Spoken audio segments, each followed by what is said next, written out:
வணக்கம். இன்றைய தினமலரின் தலைப்புச் செய்திகள். பாஜக கூட்டணியில் ஐக்கியமாக கட்சிகள் ஆயத்தமாகின்றன. பாமக மணி டில்லியில் அமித்ஷாவுடன் சந்திப்பு. பாஜக மாநில தலைவர் நாகேந்திரன் டில்லி பயணம். பன்னீர்செல்வம் தினகரனுடன் பேச்சு நடத்த ஏற்பாடு. பாகிஸ்தான் ஆப்கானிலிருந்து இலங்கைக்கு போதைப்பொருள் கடத்தும் பயங்கரவாதிகள். என்பிசி இயக்குனர் அரவிந்தன் தகவல். 500 ஆண்டு கால கனவு நிறைவேறியுள்ளது. ராமர் கோவிலில் கொடியேற்றிய பிரதமர் மோடி பேச்சு. செய்திகள் சில வருகிறது. மத்திய அரசின் தேசிய கல்விக் கொள்கை 2020 நாடு முழுவதும் உள்ள பள்ளி ஆசிரியர்களுக்கு தொழில்முறை மேம்பாடு அவசியம் என வலியுறுத்துகிறது.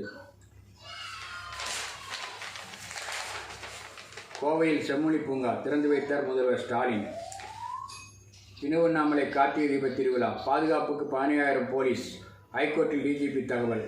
ஆவண தங்க விலை சவரனுக்கு ரூபாய் 1,600 உயர்வு. கலியுக தேதியிட்ட 905 கல்வெட்டுகள் கண்டெடுப்பு. கவர்னர் ரவி தகவல்.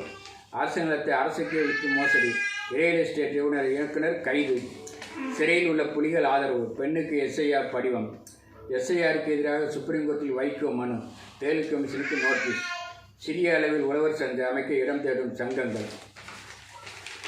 குமரிக்கடல் பகுதியில் காற்றழுத்த தாழ்வு. தென் மாவட்டங்களில் கனமழை தொடரும். வாரிசுகளுக்கான சொத்து விவரம். கூட்டு பட்டாவில் இனி இடம் பெறும். வாகன புதுப்பிப்பு கட்டண உயர்வு. லாரி உரிமையாளர்கள் எதிர்ப்பு. முதியோரை தாக்கும் நுரையீரல் பாதிப்பு. நிமோனியா தடுப்பூசி போடுவது அவசியம். பத்திரப்பதிவுக்கு நாளை கூடுதல் டோக்கன்கள். கார்த்திகை தீபத்தை முன்னிட்டு வெளிநாட்டில் விலங்கு சான்றிதழ் பெறுவதை இனி எளிதாக அறியலாம். பதிவுத்துறை புதிய நடவடிக்கை. ஜனவரிக்குள் மெகா கூட்டணி அமையும். மாவட்ட செயலாளர்களிடம் பழனிசாமி உத்தரவாதம். அரசு வேலைகளை விற்று சம்பாதிக்கும் தமிழக அமைச்சர்கள். அண்ணாமலை கடும் தாக்கு.